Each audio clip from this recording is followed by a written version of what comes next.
Alright, so yun no. Happy Halloween po sa inyo lahat.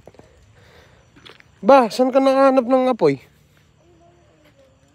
So, guys no, since tayong lahat nag-uundas. Ay. Yan. Time check ka muna. So guys, 51 PM.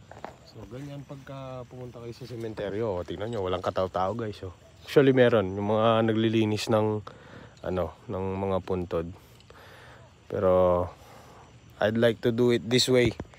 Mag-ilaw ng kandila tuwing November 1 ng hating gabi para at least tahimik. So share ko lang sa inyo guys yung iniilawan ko dito. So ito si lolo ko, yung papa ni mama ko.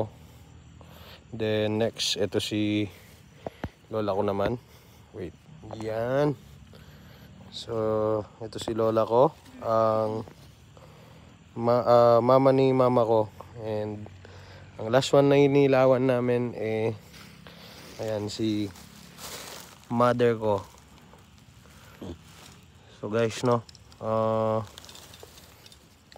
namayapa na po silang lahat obviously. So baka meron kang gustong i-shoutout, vlogger na yung anak mo. Alright, let's go.